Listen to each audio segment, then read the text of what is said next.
Hello everyone, welcome to our channel sociology super fast revision classes में आपका स्वागत है।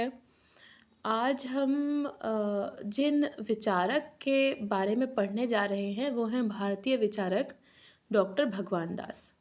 बहुत ही महत्वपूर्ण हैं आपके पीजीटी के पॉइंट ऑफ व्यू से, तो इनके बारे में आज हम जानेंगे। वीडियोस आने में थोड़ा सा गैप हो गया था, बट अभी मैं कोशिश करूँगी कि रेगुलर जो वीडियो है वो आ सके। तो देर न करते हुए शुरू करते हैं आज की वीडियो। डॉक्टर भगवान दास के बारे में सबसे पहले जानिए कि इनकी जो प्रमुख कृतियां हैं वो कौन कौन सी हैं। तो इनकी सबसे इम्पॉर्टेंट एक जो कृति है वो है essential unity of all religion, जिसमें इन्होंने सभी धर्मों में जो एक मूलभूत एकता की जो मूलभूत एकता का तत्व है उसकी बात इन्होंने अपनी इस पुस्तक में की है, the essential unity of all religion. ये आई थी पुस्तक इनकी 1932 में, यानी कि 1932 में आई थी ये किताब। एक इनकी और पुस्तक है द साइंस ऑफ इमोशंस, भावनाओं का विज्ञान, या हमारे जो भावनाएं आवेग संवेग होते हैं उनके पीछे का क्या साइंस होता है, इस पुस्तक में चर्चा की गई है और ये पुस्तक आई थी 1921 में। एक और इनकी पुस्तक है द साइंस ऑफ पीस, ये किताब आई है 1904 में। तो अगर क्रोनोलॉजी में पूछता है तो सबसे पहले the science of peace, then the science of emotions, और उसके बाद है the essential unity of all religion. तो ये इनकी 3 महत्वपूर्ण पुस्तकें हैं डॉक्टर भगवान दास की। डॉक्टर भगवान दास जो है ये दर्शन शास्त्र में बहुत ज़्यादा बिलीव करते थे और इनका मानना था कि दर्शन शास्त्र के माध्यम से जीवन की समस्याओं को हल किया जा सकता है।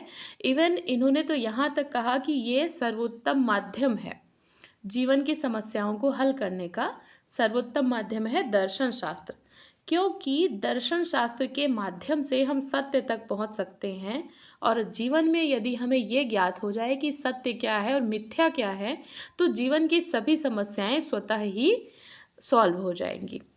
डॉक्टर भगवान दास ने भारतीय एवं पाश्चात्य दर्शन में समन्वय स्थापित करने का प्रयास किया। दर्शन शास्त्र में जो एक विरोधाभास था कि भारतीय दर्शन अलग है, पाश्चात्य दर्शन अलग है, तो इसमें इन्होंने समन्वय स्थापित करने का प्रयास किया है। इसके अतिरिक्त ये पूर्ण स्वतंत्रता के विचार का समर्थन करते थे। पूर्ण स्वतंत्रता, इसके विचार के ये समर्थक थे। डॉक्टर भगवान दास वर्ण व्यवस्था के भी बहुत ज़्यादा समर्थक रहे हैं।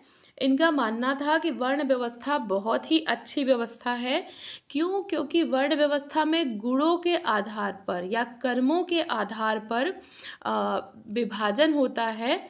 तो इसीलिए इनका मानना था कि वर्तमान में जो जाति व्यवस्था है इसमें भी जाति का निर्धारण व्यक्ति के कार्यों के द्वारा होना चाहिए या उसके गुणों और उसके कर्मों के द्वारा होना चाहिए।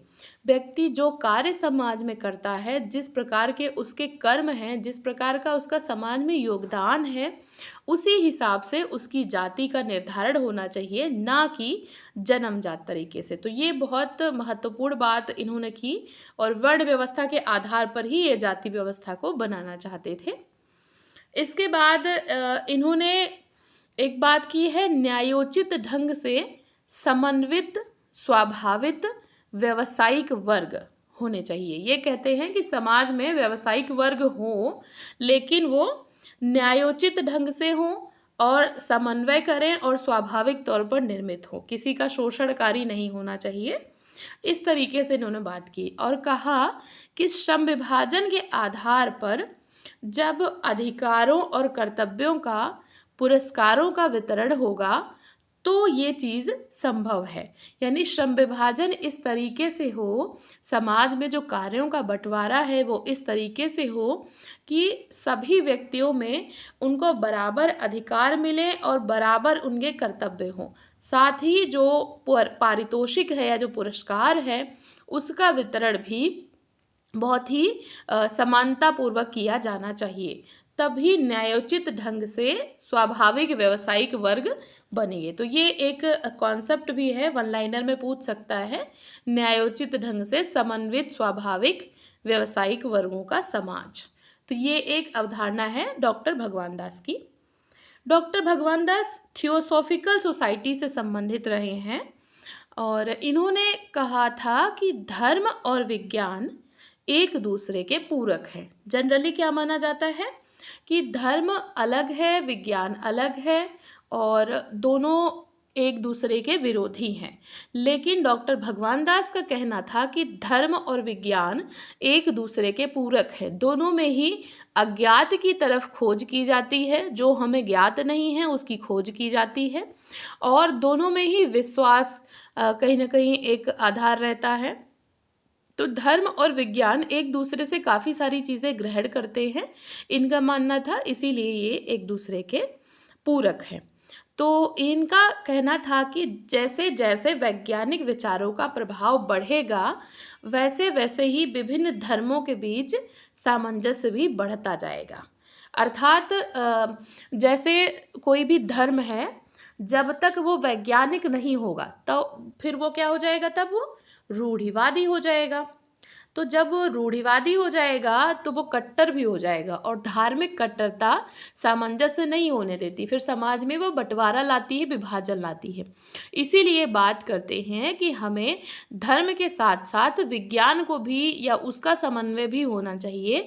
तो उससे व्यक्ति की सोच तार्किक होगी, और जब व्यक्ति तार्किक सोच रखेगा तो वहाँ पर जो विभिन्न धर्म हैं उनके बीच में समन्वय या उनके बीच में सामंजस्य बढ़ेगा। तो कुल मिला के ये धार्मिक एकता या सर्वधर्म संभाव या यूनिटी की बात करते हैं।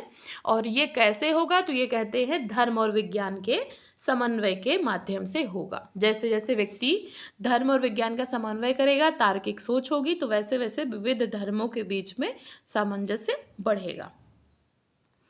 ये सर्वधर्म समन्वय की अवधारणा भी इन्होंने दी।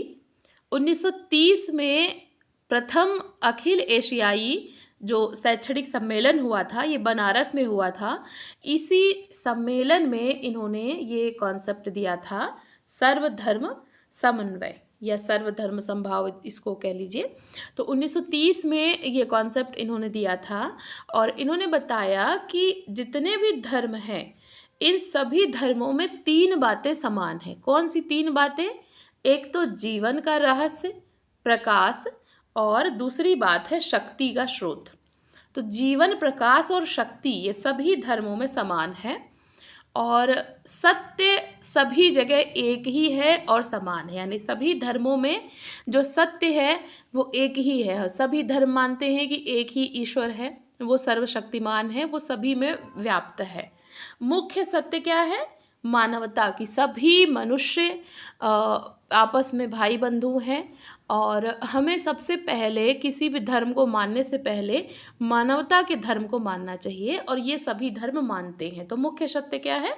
मानवता। तो सभी धर्मों का समन्वय कैसे होगा? मानवता के आधार पर होगा।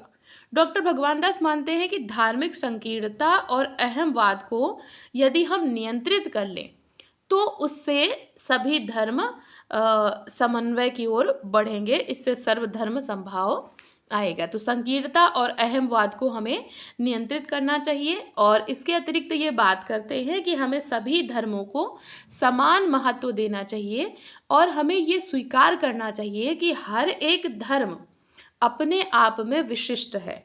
यानी उसके अपनी कुछ मान्यताएं हो सकती हैं, वो हमसे अलग हो सकता है, तो इसलिए उसकी विशिष्टता को स्वीकार करना चाहिए। जैसे हिंदू धर्म की अलग मान्यताएं हैं, तो वहीं पर मुस्लिम धर्म की भी अपनी अलग मान्यताएं हैं। वो अपने में विशिष्ट है, तो हिंदू धर्म अपने में विशिष्ट है। तो दोनों की विशेषता को स्वीकार करना चाहिए, दोनों को समान महत्व देना चाहिए। और अगर हम वाकई में वास्तविक सत्य तक पहुंचना चाहते हैं तो हमको सार्वभौमिक धर्म की ओर प्रयासरत रहना होगा। जब हम ये मान लेंगे कि मनुष्य की सेवा करे और मानवता सबसे बड़ा धर्म है, तो हम वास्तविक सत्य तक पहुंच सकते हैं, और इसी के माध्यम से विश्व शांति रहेगी और विश्व कल्याण की तरफ बढ़ेगा। तो ये सारी बातें इन्होंने करी थी 1930 में प्रथम अखिल एशियाई शैक्षणिक सम्मेलन में, और यहीं पर इन्होंने सर्वधर्म समन्वय की अवधारणा दी है। यहाँ से इनका जो कॉन्सेप्ट पूछेगा तो ये पूछ सकता है कि सर्वधर्म समन्वय का कॉन्सेप्ट किसने दिया, तो डॉक्टर भगवान दास।